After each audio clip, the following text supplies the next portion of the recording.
Alright, hello. The goddamn tea drinkers are back on their bullshit again, and are now targeting YouTube. See, yesterday us here in the US got to have our fun, our little celebration that we don't have to deal with their bullshit anymore, but they said no, we're gonna force you to deal with our bullshit. And what do I mean by that? Well, yesterday, I saw this tweet by Dexerta where they said, YouTube is urging creators to respond to proposed UK rules that it says could enforce the platform to prioritize some channels over others. I was like, huh, that's a bit strange. The company warns the changes could limit channel growth and reduce how often creator content is recommended. That seems a little weird, but I knew I'd see more about this, so I just went ahead, saved it, went on with my day.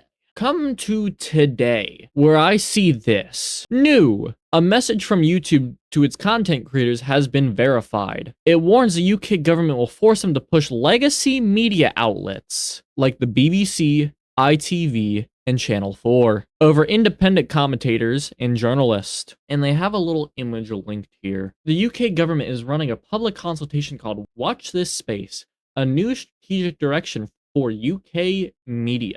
The proposals include mandatory changes to how content is discovered on YouTube. This could direct audiences away from your channel. Pretty obvious how that is a bad thing. But let's continue reading here. As a UK creator, this directly impacts your future. Digital content discovery works best when driven by user choice, not legal requirements. This is a vital window for you to share your perspective before the consultation closed on 31st of August, 2026. Now, here's where it really gets spicy. Impact of proposed rules. The proposed new rules include a mandatory prominence regime. What in the fucking North Korea sentence is that? Prominence regime? This could require digital platforms like YouTube to prioritize and give a privileged position to traditional broadcasters like the BBC, ITV, and Channel 4 in user interfaces and recommendation feeds, potentially pushing your content out of sight. Now, in the way it's framed, it's just saying this will mainly affect UK channels. No. This would affect everyone on YouTube. Mandating prominence to traditional institutions will impact all other independent digital creators, production companies, and media co's, including through your content deranked. Pushing this group forward means pushing everyone else downward. Mandatory prioritization of broadcasters would affect how your content reaches your audience, regardless of what your audience actually wants to see. So now they're just saying, hey, little Timmy, you like to sit here and watch your Asmongold's, your Tectones?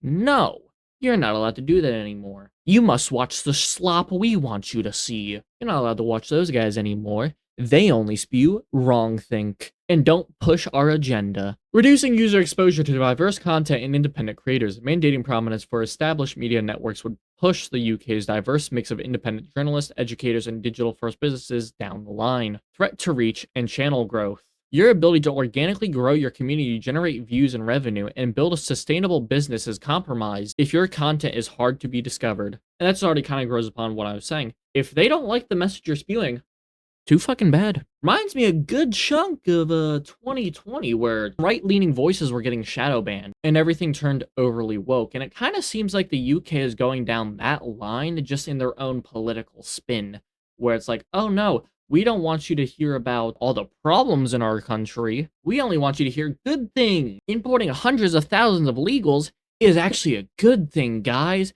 Ignore everything you see saying otherwise. Undermining the creator-audience bond. The consultation repeatedly emphasizes trust in the context of legacy broadcasters, implying that digital-first voices are less credible, damaging the foundational trust that sustains the creator economy. Ah yes, mainstream news, known for their trust and credibility, and definitely not known for pushing narratives only showing you what they want you to see. So here's the article, Open Consultation, Watch the Space, a new strategic direction for UK media. Right down here, it mentions YouTube. This digital shift is blurring the lines between traditional, regulated TV, and online content.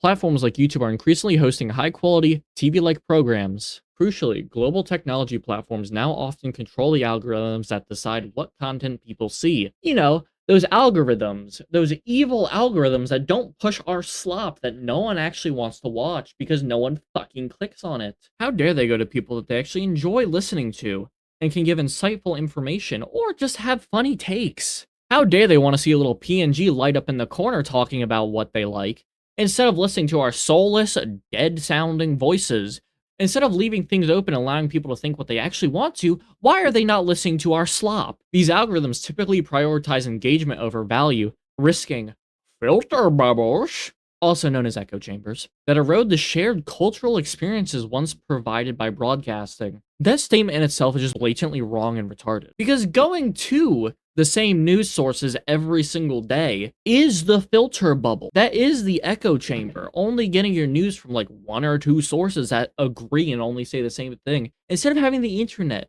where people can just say whatever, really. And you can see the differing opinions clash in comment section, in Twitter threads. Or you can search up the topic on YouTube and have like 30 different videos from left-leaning, right-leaning, centrists. Everyone's gonna be saying something a little bit different, but if you keep onto the same news sources, you're not gonna see the differing opinion. And then they sit here and fucking jerk themselves off, saying, this environment puts significant financial strain on our domestic public services media providers, the BBC, ITV, Channel 4, 5, STV, and S4C. And that's where we start to get to the actual issue here. They're not making money! When people realize that there's more entertaining ways to get their news, and, you know, maybe have a little bit of personality in it, and be able to hear, you know, a little bit of everything else, and kind of get some more insightful opinions, or be able to bounce their opinions off with, you know, different videos or different articles they read, well, there's not really the need for mainstream media anymore. They don't go ahead turn on the TV, which, you know, in the UK they need a license for, when they could just go watch some random jackass on YouTube talk about it for free. Their advertising and license fee revenues are declining. Womp womp. While competition for high-end content is intense. While our domestic production sector is globally successful, it faces pressure from rising costs and challenges retaining intellectual property, shifting commercial values overseas. We must support the sector to diversify funding, retain IP, and ensure PSM continues to champion high-quality, distinctive UK content that drives economic growth across nations and regions. And I want to highlight something a little bit interesting here under the key facts section. YouTube is now the most watched service for children aged 4 to 15, accounting for 28% of video viewings for this age group. 1 in 4 people on YouTube are in that age. And just as a little bit more information here, to promote an informed and media literate society, we propose 3 interventions. Prominence for trustworthy news. We will explore legislative options to require social media to make news content for PSM providers and potentially also national and local news publishers, prominent and easily discoverable. This is crucial for countering misinformation, especially during times of social unrest or crisis. In other less mumbo-jumbo bullshit terms, they're not talking about actually getting rid of misinformation. They're talking about spreading misinformation and hiding actual information that they don't want the people to learn. Such as in Birmingham, where a man got arrested because he got attacked. And while being attacked, a police officer shoved him against a wall. And in a panic, after he got clotheslined and punched in the back of the head, he swung at the police officer. But as soon as he realized, he stopped.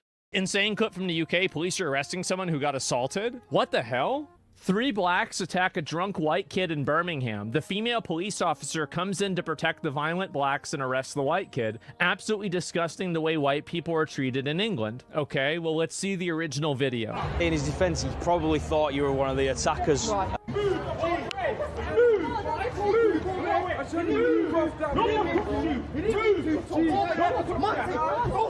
Oh my god. And it punched it. Oi, oi, oi, oi, oi. Do not fucking punch me right. Put your hands behind your back. Put your hands behind your back. I'm trying to move that way, bro. What? You just fucking punched me in the face. My nan's actually is... Why are they trying to restrain him? Telling you now, get in the car. In the fucking car. They're not even talking to the people that attacked him? Someone clotheslined him, and then someone hit him from behind, and that's when you went in. And all I can say in his defense, he probably thought you were one of the attackers at that moment. Okay, so somebody's assaulted him first. Okay. Yeah. Okay. You saw it. You watched it. Look, so the police are right. They're right there. There's the police car. It's right in the frame. And you can see very clearly all of these people are antagonizing this one person. So, and then this is also, so this is the response. We're aware of the footage of their man showing a disorder on Broad Street. Officers found a group of men fighting. As the incident was dealt with, an officer was punched. One man was arrested and charged with assaulting a police officer. The description is false. One man was surrounded by multiple others. The man was assaulted and thrown to the ground. While on the ground, he was punched in the head. While getting up, a police officer threw him against the wall while his assailants were allowed to flee. The incident has been reviewed, and we have no concerns over the officer's actions, and we are satisfied that they were reasonable and proportionate in the circumstances. We would ask that footage is not shared further to allow the legal process to take its course. We are at the stage of openly admitting arresting the victim is satisfactory. If the footage absolves you, then why don't you want it shared? This dude gets punched in the face and the police rush in to arrest him. That is insane. And something really interesting to note is, look in the background here. One of the police officers walks up and talks to them for like maybe 5 seconds and then walks away. Like, what's the next step in the UK? Oi, bruv, do you have a license for that assault? And that's only a small thing that recently happened. Now, this is coming after another stupid thing the UK did, where they're now banning social media for anyone under the age of 16 and putting curfews on people ages 16 to 17. Then if you're 18 or older, well, you can use it for free. But how do they know if you're 18 or older? You gotta give them your ID. Now here they're trying to say decisive actions backed by 9 in 10 parents expected to be brought to Parliament before Christmas, with protections expected to come into force in spring 2027. Children will be given back their childhood thanks to government actions to ban social media platforms offering services to under 16s with less time for schooling and more time for play. Just fucking stroking their ego there. You want to know what actually fixed that? You want to know what they actually could do? Have the parents monitor their children. I know, it's kind of a crazy thought. Parents actually paying attention to their kids instead of just slapping an iPad or a phone in front of their face and just saying, here you go, little Timmy. Figure it out on your own. Hopefully you don't get groomed on Roblox. Now, this is something that's been talked about for a little while now, so I'm not going to get too in-depth on it. But in short, they're trying to ban Snapchat, TikTok, YouTube, Instagram, Facebook, Twitter, platforms like that for anyone under the age of 16. Put a curfew for 16 to 17, and then 18 or older, you gotta give your ID. And it's not even something where they're just, oh, it's for the greater good of the children. No, it's so they can monitor you. This is something that's been talked about online forever now, but the UK government is the first to act on it. They gotta make sure they can see everything you're doing online, because God forbid you say something bad about the endless amount of migrants they're putting in the country. As soon as they see you say something online that they don't agree with, well, you're going to jail. The UK government's already kind of known for doing that stuff. It's also strange just to see that for once YouTube and the content creators are actually trying to work together on something. Because usually it's YouTube messing up and all the content creators getting mad, but now it's the UK government. Is everything going on, is it something that simply just affects the UK? It affects content creators all around. Like, if you make content where you talk about things going on in the world, or even like some things online, well, you're just not going to get pushed to audiences in the UK, or maybe even Canada to an extent. I'm not too sure about that, so take that part with a grain of salt. And I remember seeing something where originally the plan was just to do online ID, but, no one in the UK really wanted to do that. So they sent out this reform where the plan is to, ban children under 16 and blah, blah, blah. But when they sent that out, there was no putting no onto it. So then they could pass it being like, hey guys, see, everyone agrees is a good idea. But it is undoubtable that the internet, how it is now, and content creation as a whole is changing. This is just something to be mindful of, that if you are in the UK or have a high UK audience and this actually goes through as it seems like it may, you're going to see a sharp drop in your analytics. And if you are in the UK, you're going to see your feed change up quite a bit.